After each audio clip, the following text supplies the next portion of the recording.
राधे राधे, नमस्कार साथियों। कैसे हैं आप सब? आशा करता हूं आप सब मस्त होंगे, स्वस्थ होंगे।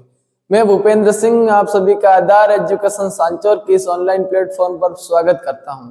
तो मैं आपके लिए एक क्लास लेकर आया हूं इनफॉर्मल इनविटेशन के बारे में। ठीक है, मैंने रिपोर्ट और फॉर्मल इनविटेशन और अब लेकर आया हूं इनफॉर्मल इनविटेशन। ठीक है, इनफॉर्मल इनविटेशन रिश्तेदारों को या अपने प्रिय जो भी हैं दोस्तों को भेजने के लिए इनफॉर्मल इनविटेशन का यूज करते हैं। ठीक है, और वो भी आज हम पढ़ेंगे इनफॉर्मल इनविटेशन एक्सेप्टिंग। एक्सेप्टिंग का मतलब होता है स्वीकार करना,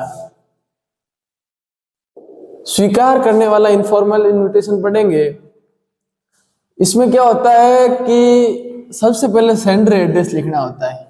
ठीक है, सेंडर एड्रेस क्वेश्चन में दिया होगा, या नहीं तो आप कुछ भी बना सकते हो, जैसे GT रोड 111 नंबर उदयपुर वगैरह कुछ भी लिख सकते हो। ठीक है, यदि क्वेश्चन में दिया हो तो क्वेश्चन के अंदर का ही लिखना है, नहीं तो आप अपने इच्छा अनुसार कुछ भी लिख सकते हो।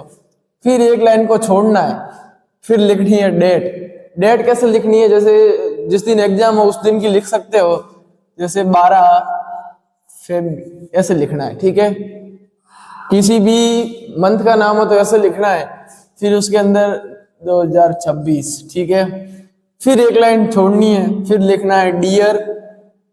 किसको भेज रहे हो आप? ठीक है, जैसे ब्रदर है, मदर, फादर, फ्रेंड्स, किसको भी लिख सकते हो।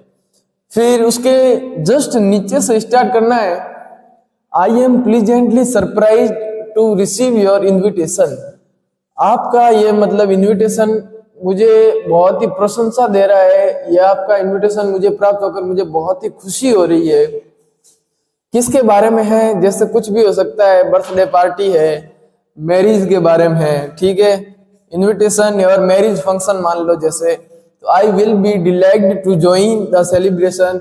मुझे बहुत ही खुशी होगी जब मैं इस फंक्शन के अंदर शामिल होऊंगा। ठीक है, उसके बाद लिखना है योर्स, रिश्ते का नाम लिखना है, जैसे कुछ भी ब्रदर है, बिग ब्रदर है, स्मॉल ब्रदर है, जो भी मतलब आपके रिश्ते का नाम है उसको लिखना है। ठीक है, ये तो है एक्सेप्टिंग के लिए। ठीक है, कि हाँ मैं आऊंगा और इस फंक्शन में अटेंड करूंगा इस फंक्शन को। ठीक है, और अगर आप नहीं आ पाओगे तो उसे डिक्लाइन कहेंगे, तो उसके लिए लिखना है, यहाँ से शुरू करना पड़ेगा। ठीक है, फिर I will be delighted to join the celebration, ये तो है एक्सेप्टिंग के लिए। अगर डिक्लाइन, अगर आप नहीं जा रहे हो या वहां नहीं अटेंड कर सकते हो तो ये डिक्लाइन लिखना पड़ेगा, I will no be able to join the celebration due to so urgent works. मैं अर्जेंट कार्य होने के कारण इस फंक्शन में शामिल नहीं हो पाऊंगा।